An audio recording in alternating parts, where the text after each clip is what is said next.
Welcome to the Real Estate Espresso Podcast, your morning shot of what's new in the world of real estate investing. I'm your host, Victor Menashe. On today's show, we're talking about artificial deadlines.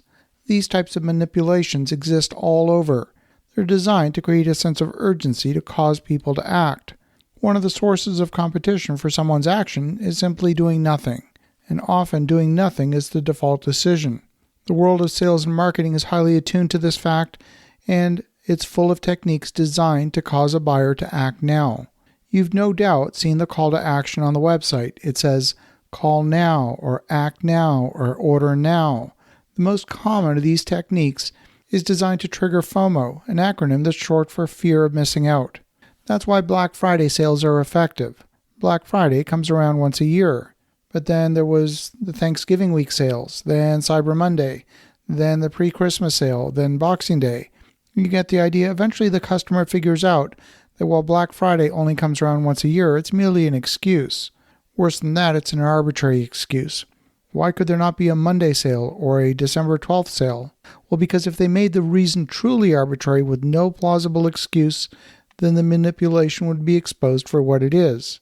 So they use a quasi-legitimate excuse, but it's only an excuse. So what does this have to do with the world of real estate? In real estate, we often hear an agent tell a buyer that they better get their offer in before the end of business because they're expecting another offer, and they want the buyer to get their offer in ahead of the competition. Well, that might all be true. Maybe the agent is being honest and trying to help the buyer with good advice. But if that second offer never materializes, there's no way for the buyer to determine if the agent was actually being honest. The seller is almost always the one with the problem when it comes to selling a property. And I know that many markets are in seller's market conditions right now, and that many properties are selling in multiple offers above asking price. But if you're an owner-occupant and you absolutely must have that particular property for yourself, then by all means jump into the auction, raise your price, and may the highest bidder win. But that's not the world of an investor. That is, unless the investor sees hidden value in the property that nobody else sees. Those circumstances sometimes do exist. For example, if you're completing a land assembly and a specific property is the missing piece to complete the puzzle, well then you may choose to pay more for that one property in order to create greater value as part of the whole. I did this, for example, on the 1700 block of Ingersoll Street in Philadelphia. We overpaid for the last two properties out of 19 that we purchased. The effect of overpaying on those two properties raised the average purchase price across the entire portfolio only by $1,000 per property, a decision we could live with. But those circumstances are fairly rare. In that instance, the only logical buyer was our group. Nobody would want to build a new home next to our development. But on the other hand, we really wanted those last two properties, so we were willing to pay a little extra, but not a lot extra. The seller knew what we were doing at that stage, but the seller didn't impose any artificial deadlines to create the illusion of scarcity. There really only was one property that would complete the puzzle in our land assembly. It all comes down to making a decision whether you choose to be manipulated or not. In another case, we had a seller who was requiring the buyer to come with an unconditional offer. Even a cursory inspection showed the property had tens of thousands in deferred maintenance.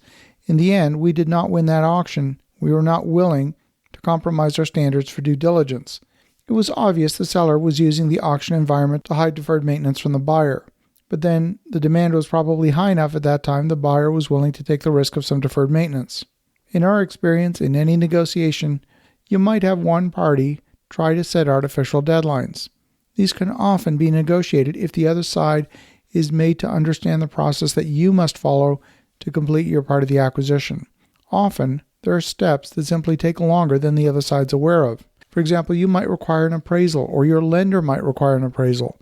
But if all the commercial appraisers in the area have an 8-week backlog of work, there's no way that you, or any other buyer for that matter, are going to get through the due diligence process in less than 8 weeks. So why does the seller need a 4-week due diligence process? They don't actually. They've owned the property for 25 years.